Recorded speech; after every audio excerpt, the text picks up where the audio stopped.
So this is chapter 3 of the Bhagavad Gita. The Bhagavad Gita is a story about Arjuna going into battle against pretty much his cousins. Like he has to go to this war.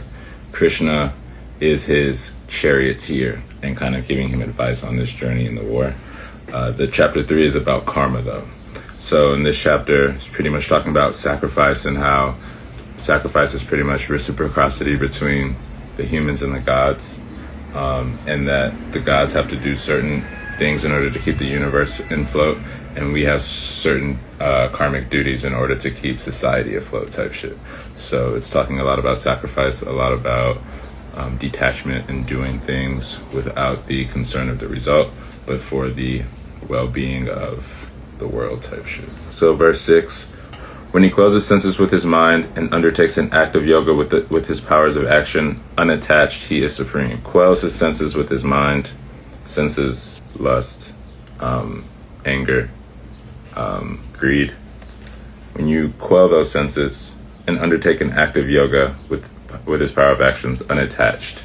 Unattached means no matter what the result, we're working for the sake of work. We're not working, not necessarily your 9 to 5, bro, but your day-to-day work that you have to get done in order to be like a human type shit, in order to be a proper member of society, in order to be a great family member, in order to be a great friend. There's certain works and sacrifices that you have to do, and it shouldn't have necessarily a result-based action. Verse 8, it says, you must do the proper action. Action is much better than inaction. Your body couldn't even manage its ongoing functions if it didn't act.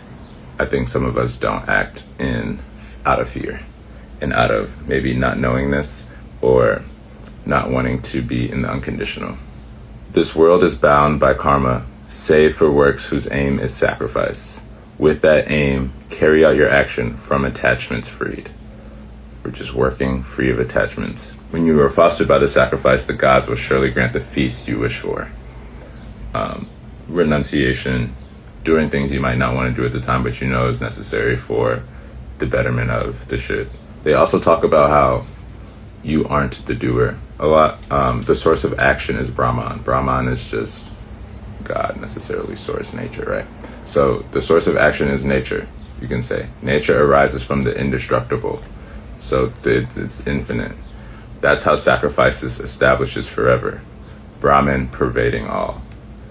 So when you're detached from the result, you aren't the doer anymore, and now you're allowing nature to take over. So then you don't have to really be like, my body is doing this, which is called the Atman, but the Brahman is doing everything.